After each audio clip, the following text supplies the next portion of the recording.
Hello. So today we're gonna talk about supporting LGBTQ plus youth, a guide for educators. So the first part would be to begin by warmly acknowledging the audience presence and the courage it takes to learn into a subject that can feel politically charged, personally uncomfortable, and emotionally complex. Let them know you share that vulnerability. Even as a seasoned mental health professional, the presenter admitted he was afraid to offer this workshop because sexuality conversation often trigger moral debates. Generations bias and deeply personal histories. That anxiety, however, is precisely why the session matters. Framing the objectives remind participants that supporting LGBTQ plus youth is not about granting special privilege. It's about leveling structural inequalities, so every student enjoys the same baseline of safety, affirmation, and opportunity to thrive. Stress foundational insight that trades through the entire webinar. LGBT plus youth do not attempt suicide behavior or who they are, but because of how the world responds to who they are. Bullying, family rejection, institutional silence, and internalized shame create lethal pressure that we as educators are uniquely positioned to relieve. Outline 3 goals for the session. So, these are the goals. To firstly build fluency in inclusive language, to recognize concrete risk factors and protective factors, and 3 live with policy and practice level actions that measurably reduce self-harm and elevate school climate for all students.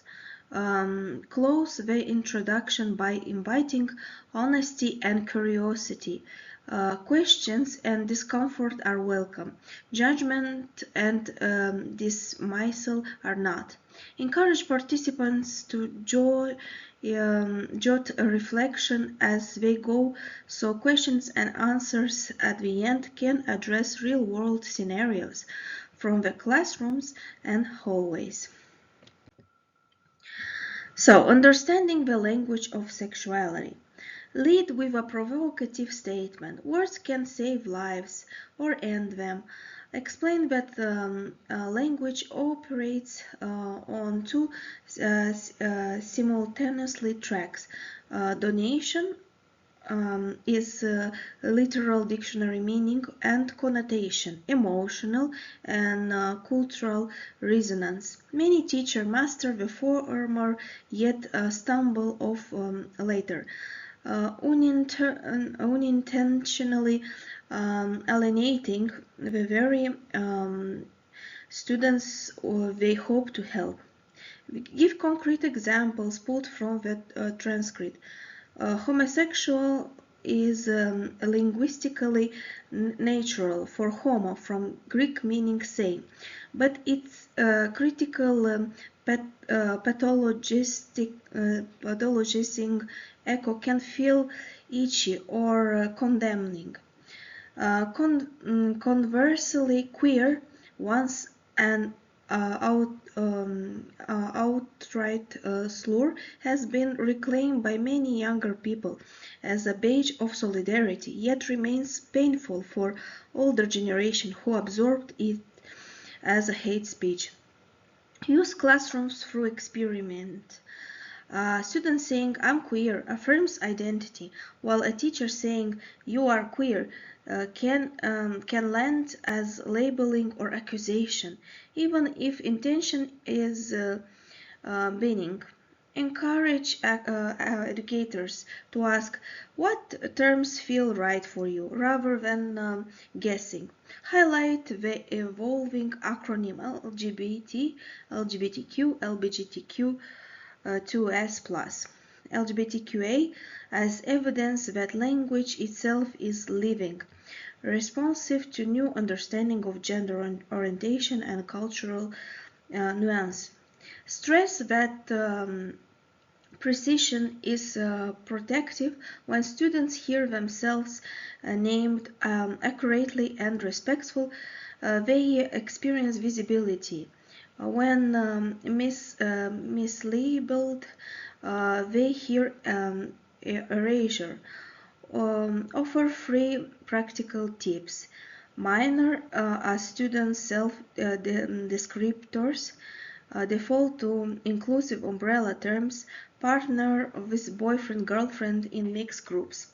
Treat missteps as leading moments. Apologize briefly, correct, and move on without making a student solve the adult's embarrassment. Close by connecting language to larger suicide prevention work. Every respectful word is a micro-intervention that chips away at isolation and shame, two major drivers of self-harm. LGBT youth and suicidal risk. This is what we're gonna talk about. Transition from language to lived outcomes by presenting the stark reality of mental health disparities. Cite nation and international students, Canada, US, UK, showing that lesbian, gay, and bisexual adolescents report suicide attempts rather and it rates 2 or 4 times higher than their heterosexual peers. For transgender youth, the multiple jumps to 6 to 10. Emphasizes and repeat that orientation or identity themselves are not pathological. That is little is experience of marginalization, chronic bully, family rejection, community stigma, and institutional neglect. Reference the diagnostic manual shift the presenter noted. And the DSM no longer labels gender identity disorder.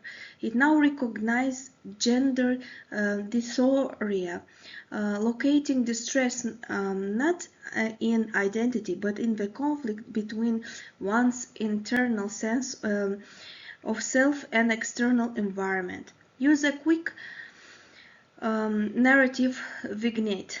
Image a trans boy forced to use the girls' locker room. Mocked daily, told by staff, this is just policy. Over weeks, microaggression accumulate into depressive cognition. I don't belong anywhere. The future holds only pain.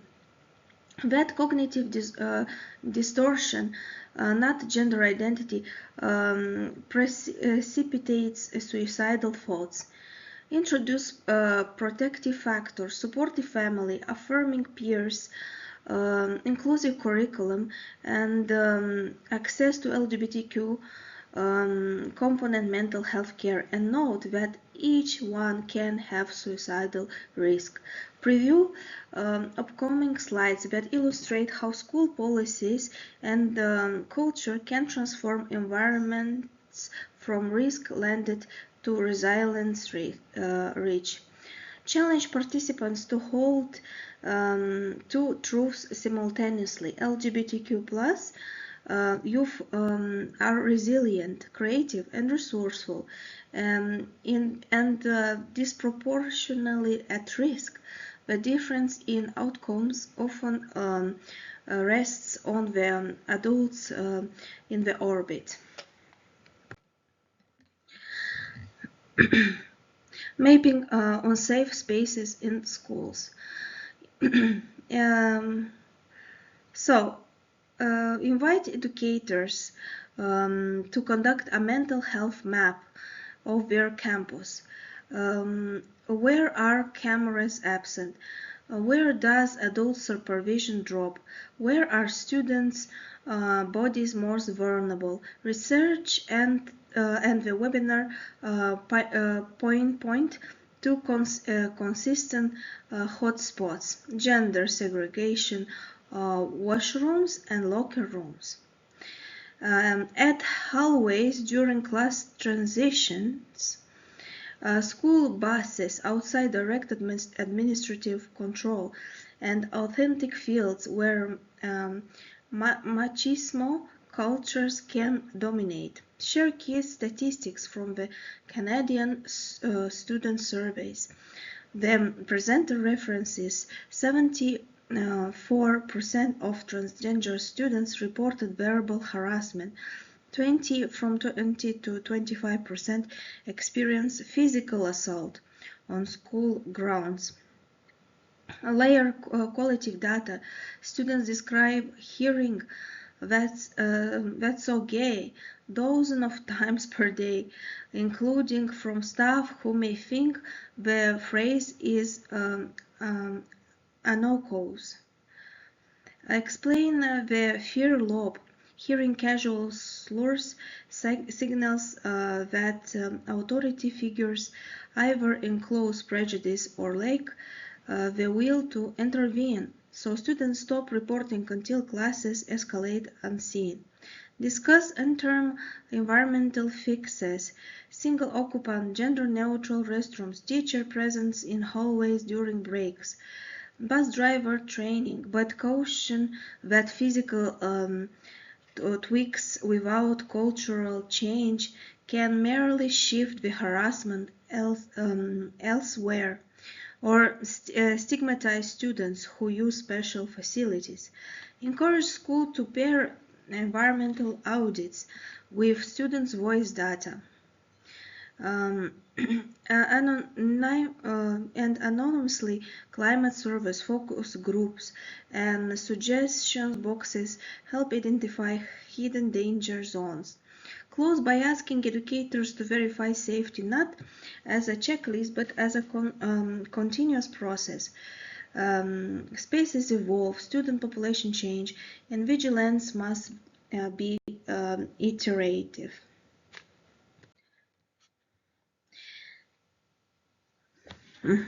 So, crafting effective school policies.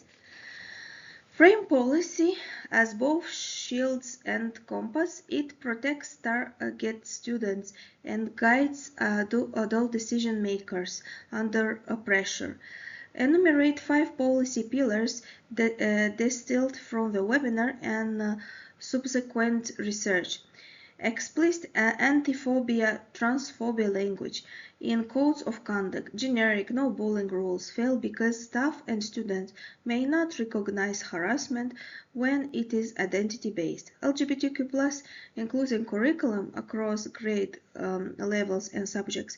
History lessons on Stonewall. Science units recognize contributions of LGBTQ+ researchers. Literature circles including queer authors. Annual professional development focus on sexual and gender diversity competencies, not a one-off workshop. Skill decay, refresher training rebuilds them. Community partnership with pride centers. PFIL LAG chapters and queer affirming mental health providers to extend support and beyond school walls. Targeted monitoring of vulnerable students, both gender expression or orientation, make them lightning roads for harassment. Safeguarding duty outweighs fear of signing out. Provide implementation hits. Involve students' representatives who are drafting language, audit textbooks for heteronormative bias, schedule PD just before or after Pride Month to leverage cultural momentum. Post policy excerpts visibility in hallways and digital platforms, and establish a clear, transparent reporting mechanism with guaranteed follow-up. Impairs accountability policies die in blinders if leadership doesn't track violations. Publish anonymized data and celebrate improvements. Close by citing a meta-analysis. Schools with comprehensive LGBTQ+ policies report significantly lower incidence of slurs, lower absenteeism among queer students, and improve academic outcomes for the entire student body. Proof that inclusion lifts all boats. Gay straight alliances, evidence and practice. So present GSA or gender sexuality alliances as the most consistently validated school-based intervention for queer young youth well-being. And summarize the multi-year of British Columbia study reference in the webinar. High schools hosting GSA for 3 years or more, so that 50% reduction in suicide attempts among LGBTQ students and 33% reduction among heterosexual students. Why do GSA work? They combine peer support, visibility, and institutional endorsement. Peer-led spaces counter isolation by normalizing diversity. Visibility signals to closeted students that allies exist. And official recognition tells who be harassed that the administration backs inclusion. Address common objections. One, joining label me gay. Initially, membership may skew towards open LGBTQ+ or allied females, but as culture shift, perception diversifies. What if parents opposed? Emphasize that GSA are voluntarily educational clubs protected under freedom of association laws in many jurisdictions. The school obligations is to ensure equal access. Offer implementation blueprints.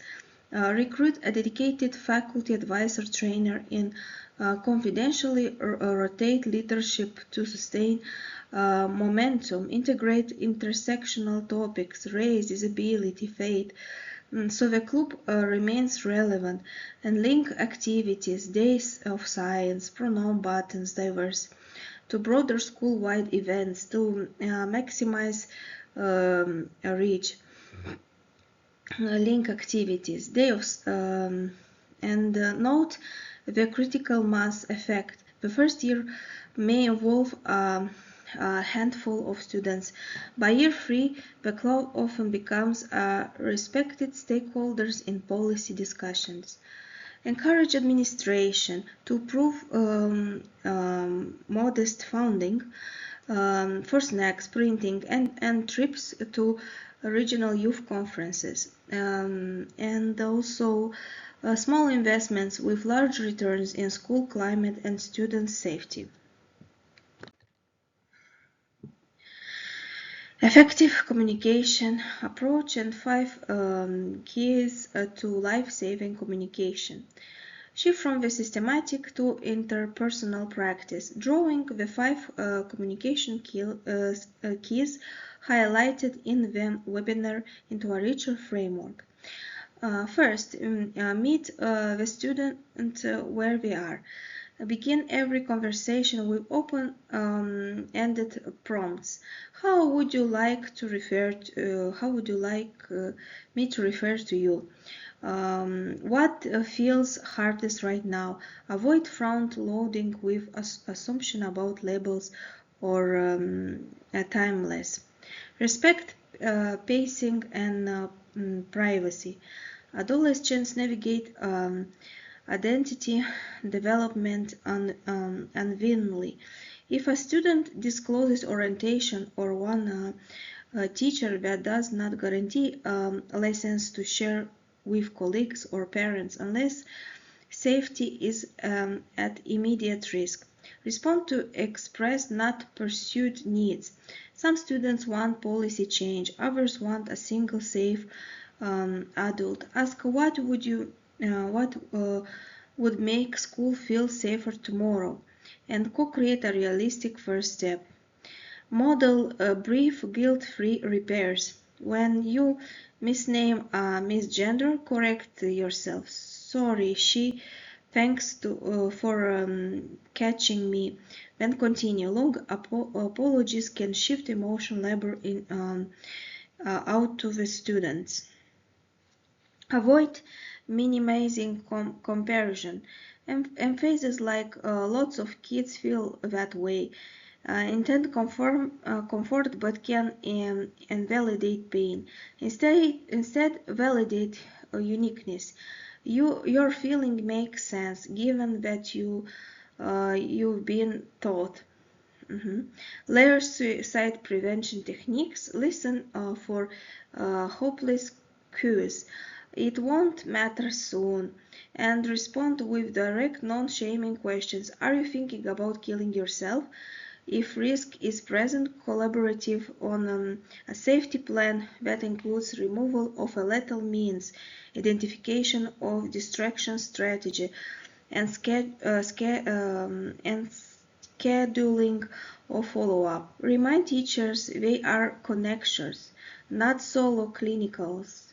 Knowing referral pathways to school psychologists, crisis alliances, or community therapists is part of ethical practice. Close with a reflection exercise. Invite participants to join one language habit that will change tomorrow and one ally action that will take this term. And resources the next step. Resource roadmap and call for action. Conclude by translating insights into sustained movement. Propose a 90-day action roadmap. Week 1st till 4, launch an anonymously climate survey covering language frequency, safety perceptions, and harassment hotspots. Disaggregate data by grade, gender, and orientation where possible. Week 5-8, convene a policy task force, student teachers, admin, parents, to align code of conduct language with best practices, draft or update an implementation timeline.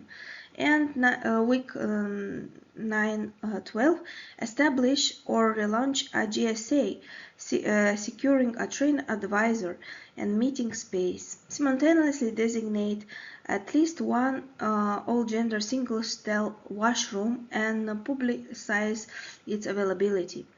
Layer continuing steps.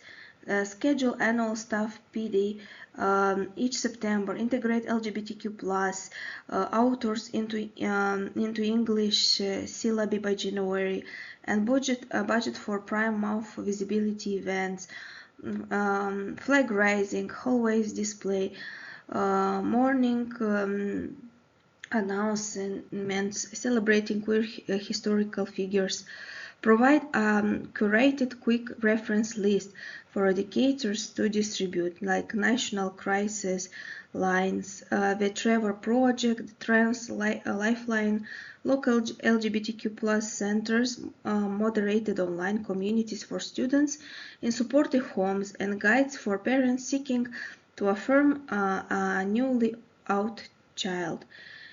Emphasize feedback loops, share surveys, results transparency, celebrate wins, fewer slurs, recorded high sense of belonging scores, and alliterate policy annually.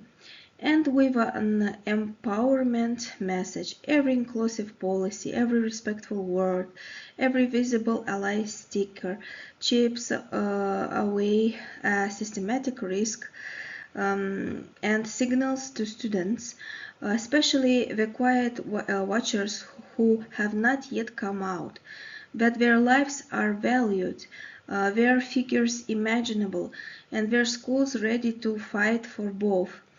Thank participants, invite questions, and remind them that culture change in reality, not a sprint.